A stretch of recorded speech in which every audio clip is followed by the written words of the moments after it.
Welcome to Real Money Talks. Real strategies from the moneymakers and the world changers that you can use to make millions, keep those millions, multiply your wealth, and build your team.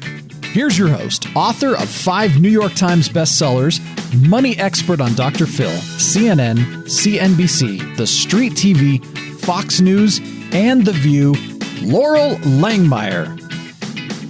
Hi, this is Laurel. Welcome back to Laurel's Real Money Talks. This is a podcast about how to make money, how to keep it, how to invest it, and why use a team. So Integrated Wealth Systems is our brand, and we help you integrate, which most people don't. And we talk a lot about how to make money, keeping, like very creative strategies from self-directing IRAs, funding sources, things like that. Today, we're going to talk about how and why you invest, and specifically into land development. So we talk about different asset classes and, how do they fit in your money rules? So I have with me today Tim Kristovich, who is a client, a friend, and has been in land development for a very long time. So I asked him to join us to talk just in general about land development as an asset class. So Tim, welcome to Laurel's Real Money Talks.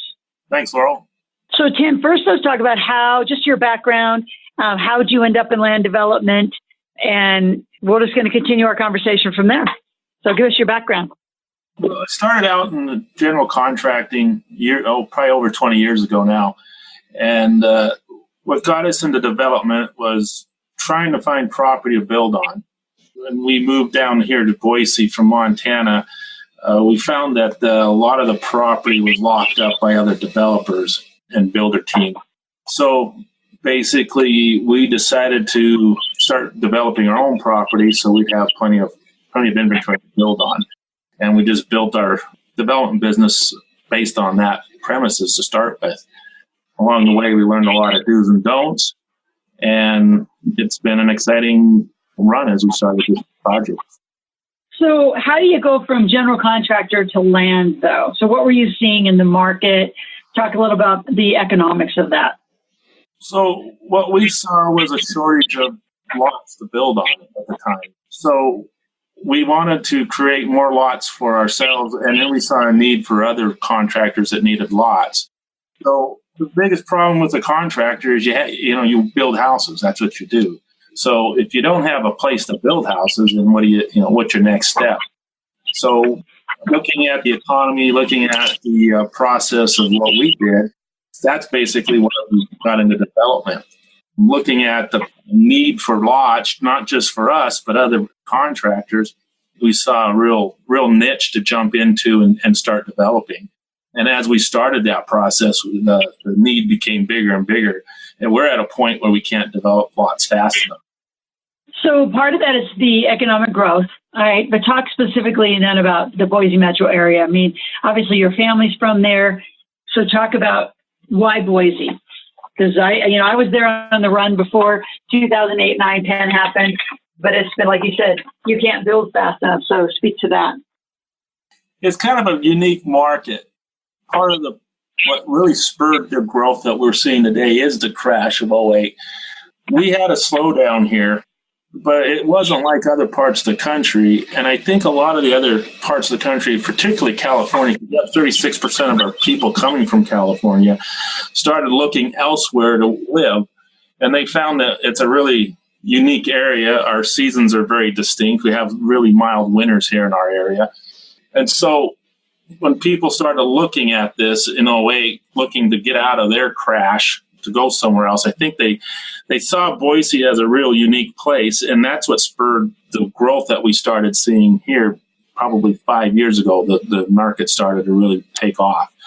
What's happened is now that the word's out, we have people from all over the country moving to the area, and they're moving so fast that right now, if we need 20,000 new homes built there, we don't have enough apartment complexes to even serve what our needs are. 50% of the capacity is being filled. So we're short not only houses, but we're short of apartment complexes.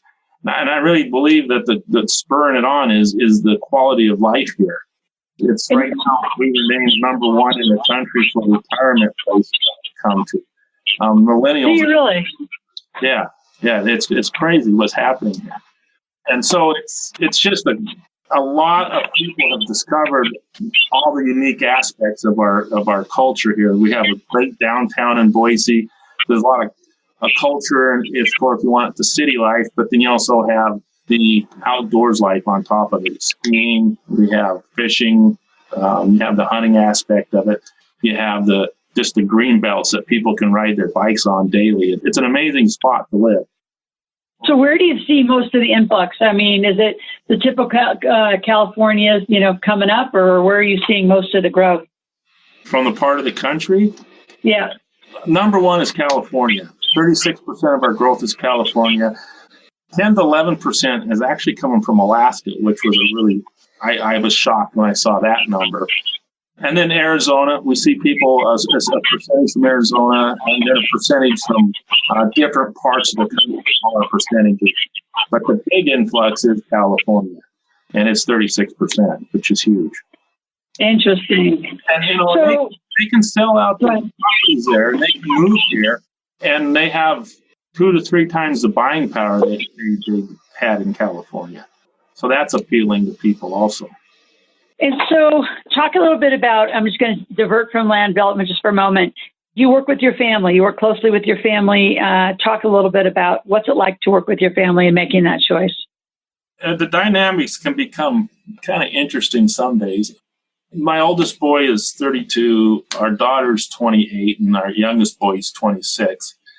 And they're all involved in the business, and by their choice. Other than my daughter, I fired both my boys years ago and told them to go get a job somewhere else, just for the fact I thought they needed to learn what they had a hold of in our business. They grew up in the construction business, and now they're at that point where they're young men and women that they want to spread their wings and fly. And so I've got to have enough trust that I've trained them well enough to give them that leeway to take responsibilities and not micromanage them.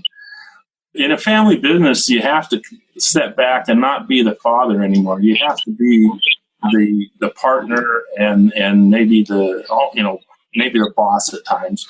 But I don't believe you can play a father role in a business and have it succeed with your kids, because they have to learn not to be your kids. They have to become their own people and learn that they have to take the reins in their part of the business, take ownership of it. So it's challenging some days. Other days it goes real well. But we try to have corporate meetings every 2 weeks to keep everybody on track, and we treat it just like you would any other corporate business. And just because we're family, that is parked at the door, and then when we're done with the business day, then the business is parked at the door, and now we're family again. That's awesome. So advice on whether you should even do it or not, do family business, because I think there are some rules around that. There are, and I think you need to have those rules set at the beginning when you first get started. It kind of depends on, the family. There's some families I've come across I don't think should ever be in business together. It's a disaster. But it's kind of the way we raised our kids to think like an entrepreneur. We raised them to think, jobs aren't the greatest in the world, and that's why they had a hard time when I told them they had to go get a job and they couldn't work in the business anymore. I don't really think you appreciate having a business if you haven't had to go work for somebody else for at least a year or two. And I want them to appreciate what they have. So, I don't recommend it to everybody, but I think if you do it, if you set the rules in the beginning and understand everybody's position, keep focused the vision with the family and where you're going, and understand if you're the parent, that one day you have to turn it over to your kids and you can't micromanage how they're going to run the business, then I think it'll work. But if you think you're going to be boss till the day you die, then I think it'll work. I would agree. Now, let's head back to land development, because I love the fact you have corporate meetings. I just want to point to some of the things you said. For those of you listening, is we do a lot of legacy and planning work. So family meetings, round the table money meetings, corporate meetings are critical. So appreciate that you're doing those and working on that. But let's head back to land development. Talk about the downside, right? Because we're talking about the upside and then how to do it. What kind of end our podcast with that. But talk about the downside, the risks, the capital that it takes just to, buy a piece of dirt and bring it into profitability. Well, the downside, I would say, is, you have a lot of money at stake. I have a 50-lot subdivision we're working on right now, and we're right around a 1.7, 1.8 million that it's going to take to bring that thing in completely to the, from start to finish, and that's counting the land acquisition. And the downside is, in an up economy like we're doing, land's going up. So, it's going to cost more and more to do them. And then the other downside is, everybody's always worried about what if we have a downturn and you're in the middle of this, or you're coming out of where you're getting ready to sell them and all of a sudden we have a downturn. So there is lots of risk that you have to look at and deal with. But I think the important part of making sure your risk is mitigated, if you will, is making sure you buy right and have an exit strategy that makes sense. And each project should be a standalone and not be relying on another project you're doing. And if it's standalone, then you have an exit strategy for each one. And not every deal is the same. Every deal is different. I used to look at it as we're going to build all the houses in-house on these things. It just doesn't make sense for a company to look at it that way unless you're building 1,500 to 2,000 houses a year. So we go into it with a idea of we're going to move 80% of these lots to other buildings. And we start taking options on them before we can get final plat, which is when we can actually sell the lots. So with that, we want to have 80% of these lots spoken for with money down on them before we get to the end of the project.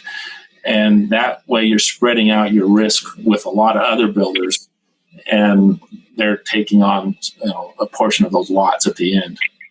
Does that make sense? Absolutely. So talk about because I know you do a lot with individual investors too. Let's talk about the upside. So it allows a lot of opportunity to those who want to have land in their portfolio, right? Because it's more of an appreciation play. Because you don't pay cash flow throughout the time period, right? You cash out at a certain phase. Right. Actually, talk about how you deal with private investors, and I'll ask kind of bigger questions on how you do the system. Right now, we have a certain amount of money we need to raise to get the project done. And we invite the investor to come in and put in their money.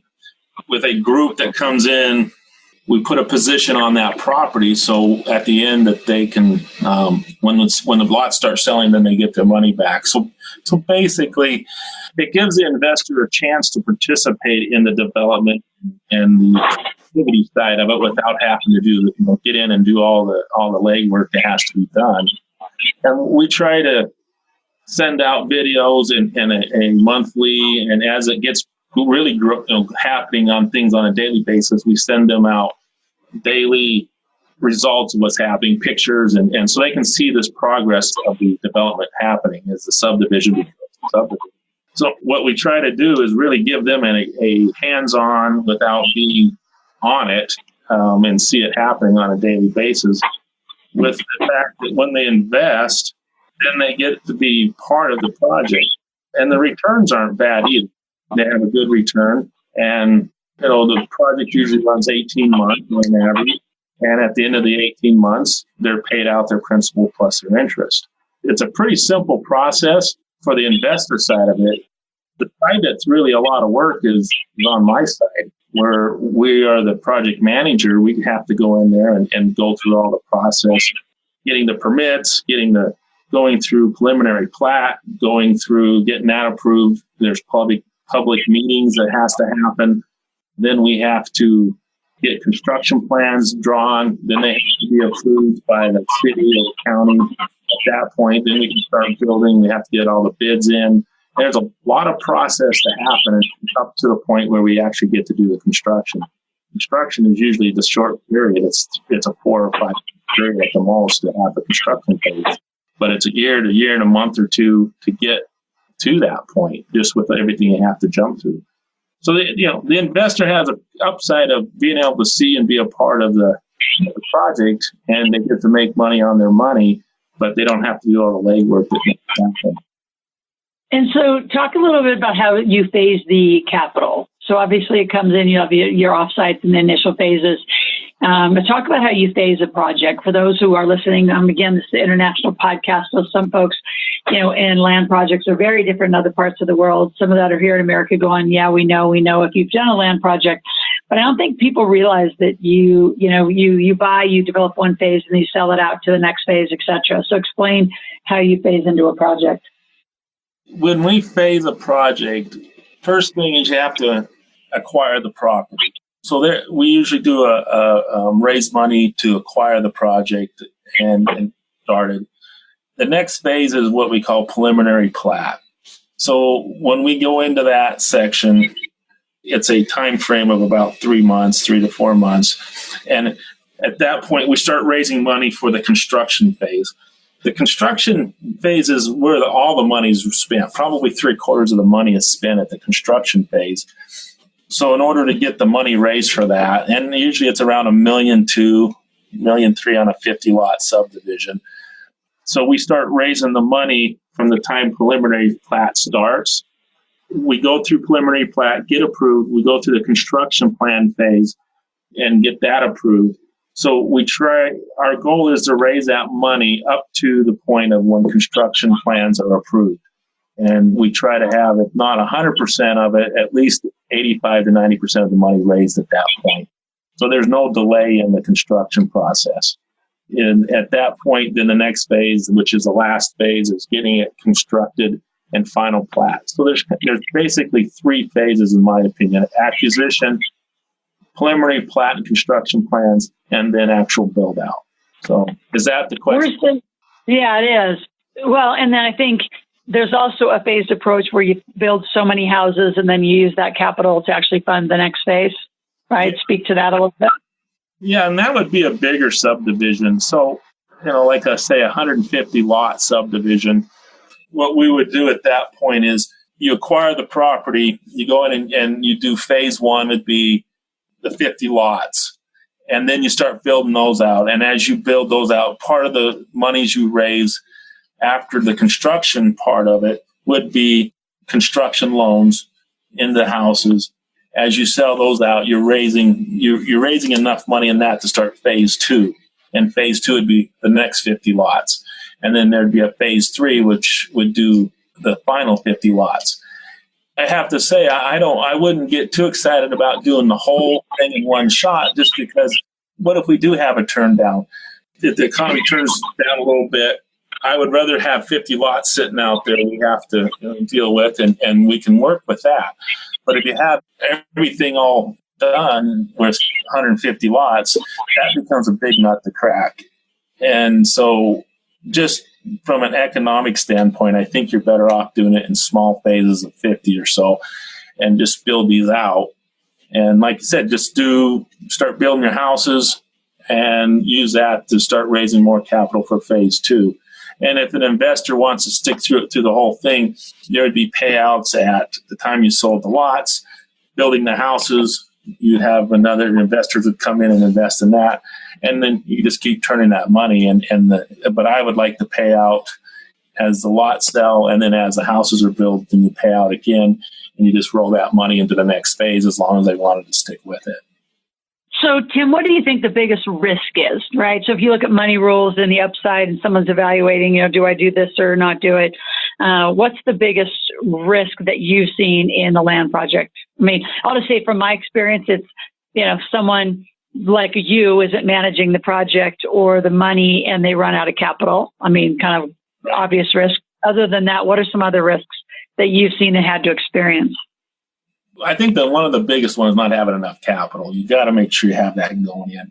But next to that is making sure the projects are on time and kind of gauging what the economy is doing in your area. I mean, as long as you're selling land and selling houses, everything's going great. But what slows that down? It's when nobody wants to buy property and buy houses anymore. And so I think the biggest risk is a downturn in the economy. And that's why I really believe in keeping the project small enough to where you can mitigate that risk with a small amount of lots. And it seems to me that number's 50 or less in your phases or your subdivisions.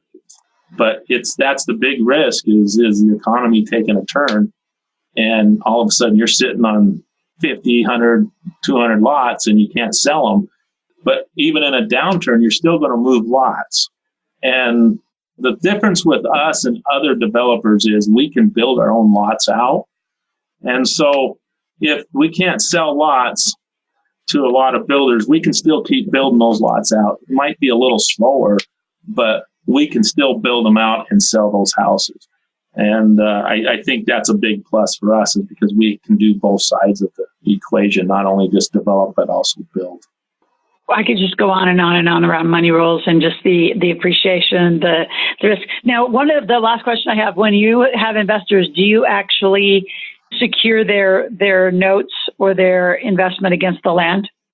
Yeah. So when we put a group together, that note is secured with a deed of trust on the land. So everybody's in the same position in a group. And I do that through a company, depending on which company we use. But that company puts that deed on there, and that's the company that writes the notes to the investors. And then I have everything go through a third party, like a title company that we have a construction loan set up with department. So all the money's deposited in one account, and then that title company writes out the checks directly to the construction company that's doing the roads. They write it out directly to the engineering company. So I try not to handle any more money than I absolutely have to. I let a third party do all that. All right. So, Tim, if people want to get a hold of you, I know there's a lot that many of you probably want to learn about. Tim said in the beginning, the Boise market is just exploding. You know, the Montana market's exploding. There's a lot of economies. And I think California is losing its population to, I think, Nevada. I mean, it's crazy up here in the Tahoe and even Gardnerville, Minden area. I hear Montana's just on fire.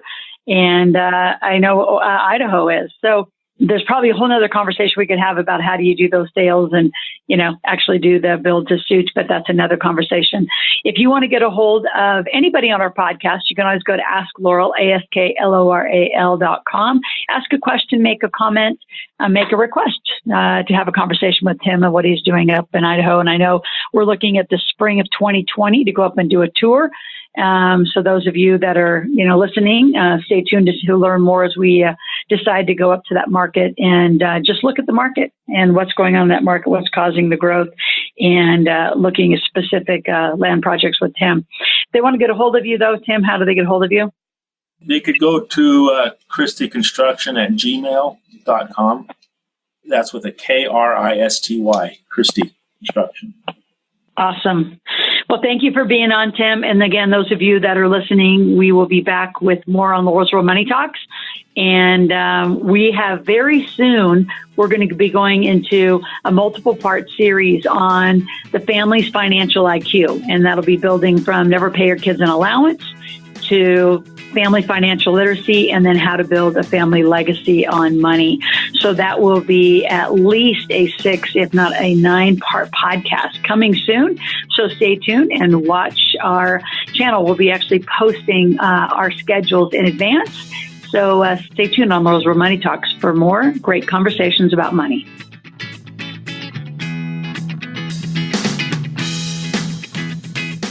Thanks for listening to the Real Money Talks podcast. Your host has been Laurel Langmeyer, author of 5 New York Times bestsellers, money expert on Dr. Phil, CNN, CNBC, The Street TV, Fox News, and The View. Want to learn more about off-Wall Street investing, tax strategies, and multi-million-dollar business strategies? Visit liveoutloud.com/podcast for past episodes, show notes, and resources. For some special wealth-building gifts only for Laurel's podcast listeners, visit liveoutloud.com/podcast gifts. Do you have a burning question for Laurel? Visit asklaurel.com to submit your question, and it may just be covered on a podcast episode. So stay tuned and be sure to subscribe to get new episodes every week.